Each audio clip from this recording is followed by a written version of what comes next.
Cette émission vous est offerte par VisionNet Optique.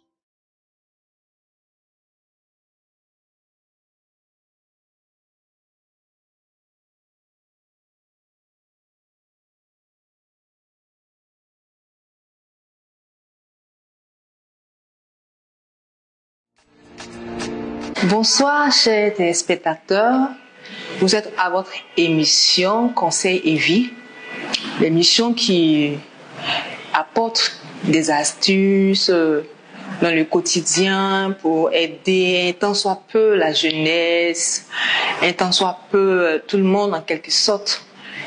Et pour ce second numéro, nous allons aborder le sujet de l'indépendance en tant que jeune. L'indépendance, c'est le fait de quitter la cour familiale, quitter les parents et prendre un petit appartement. Et dans ce numéro, nous allons essayer de faire ressortir le pourquoi il faut quitter et le comment il faut quitter. Le pourquoi il faut quitter, on quitte les parents à un certain âge pour pouvoir se découvrir soi-même, pour pouvoir affronter ses propres réalités et pour pouvoir mettre en lumière tout ce que on a reçu des parents depuis le bas âge. C'est sous forme d'exercice. C'est-à-dire que la vie, c'est une leçon. La vie, c'est une page qui tourne. Mais il faudrait écrire son histoire. Il faudrait écrire son histoire au quotidien. Quitter une famille, il faut savoir quitter une famille. Il y a des personnes qui quittent les familles parce qu'il y a des histoires.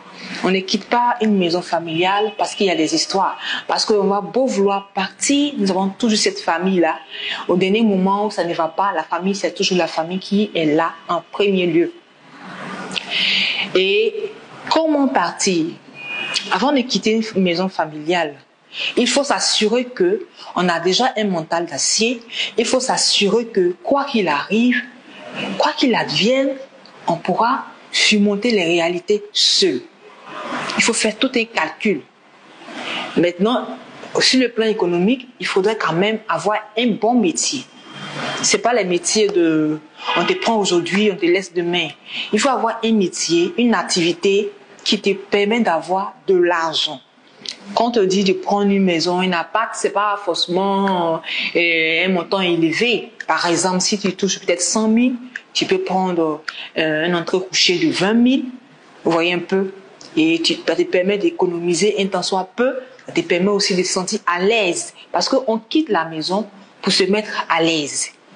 Mais on sait qu'il y a des gens ici. Quand on est quitté maison, tous les hommes là, ils vont quitter parce qu'à la maison, comme, entre guillemets, mes copines là viennent, mes parents regardent trop ma vie privée, donc les gens se permettent de quitter juste pour aller s'amuser, se détendre, de vivre la vie de libertinage, et c'est pas conseillé. L'objectif premier de quitter une maison, c'est pour aller s'exercer, aller sur le terrain. C'est comme un corps habillé qu'on a formé au camp et qu'on envoie sur le terrain de bataille. C'est comme ça, dans la tête, lorsqu'on doit quitter une famille. Maintenant, parlons des filles.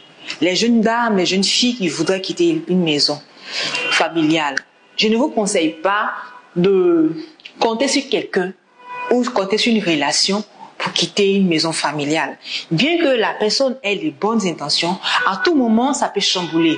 Donc, pour une demoiselle qui veut prendre son indépendance, qu'elle prenne d'elle-même. C'est-à-dire, elle se prend en charge, elle se dit que comme je touche 80 000, je vais me prendre une entrée couchée de 15 000 ou de 20 000. Maintenant, à la longue, si les choses se passent bien, si elle croise quelqu'un qui veut prendre cette responsabilité, c'est une bonne chose. Mais nous constatons que les jeunes filles se mettent dans des trucs. Tu croises quelqu'un 2 jours, il est prêt, il est chaud, il te met dans une maison, et puis il est sous surveillance. Bon, tu n'as pas une vie comme tu le souhaites. Tu quittais la cour familiale pour ton indépendance. Dans quel coup tu te retrouves en surveillance? C'est ça. Parce qu'on ne quitte pas. Si on veut bien comprendre, on quitte la maison familiale pour avoir une certaine tranquillité d'esprit, pour pouvoir mieux se concentrer, pour pouvoir mieux affronter des limites, pour pouvoir mieux se découvrir. Maintenant, toi, tu te fais prendre en charge par quelqu'un qui va passer tout son temps à te surveiller. C'est que tu n'as rien fait. c'est que tu es passé à côté de l'objectif. Donc, il ne faudrait pas quitter une maison parce qu'il y a un homme qui est prêt. On est tout le temps prêt. Les hommes sont tout le temps prêts. Mais on ne sait jamais l'avenir. Donc, je donne des petits conseils aux jeunes filles, à mes petites sœurs.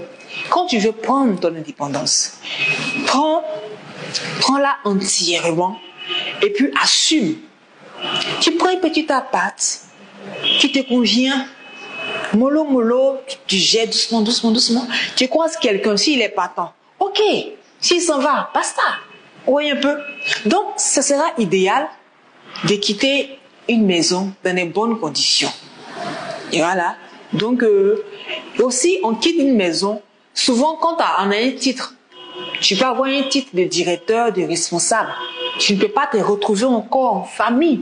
Parce que le grade que tu as, le titre que tu as, ne te permet pas de rester en famille. Ça ne booste pas l'image que tu dois avoir. Ça diminue ta notoriété. Vous voyez un peu? On constate des personnes qui ont des grands titres, qui ont des trucs, mais ils sont toujours en famille. Et vous verrez qu'il n'y a pas de respect. Votre intimité n'est pas respectée. Même quand vos collègues veulent venir vous voir, ils sont gênés, ils sont dérangés. Quel que soit l'amour qu'on a pour les parents et qu'on a un titre, on est censé, on est dans l'obligation, on appelle ça les sacrifices, dans l'obligation de quitter la famille. À cause de mon statut, je décide de quitter pour pouvoir garder le feeling, pour pouvoir me faire booster, pour pouvoir me faire respecter et m'imposer. Donc, en conclusion, il ne faut pas quitter une maison pour quitter. Il faut réfléchir 1000 fois avant de prendre cette décision. Sur ce, merci d'avoir suivi l'émission. N'hésitez surtout pas à vous abonner sur la chaîne EIV TV. L'émission de l'amour, de la paix, de la tranquillité. L'émission qui est là pour encourager les jeunes à mieux se prendre en charge. Sur ce, merci.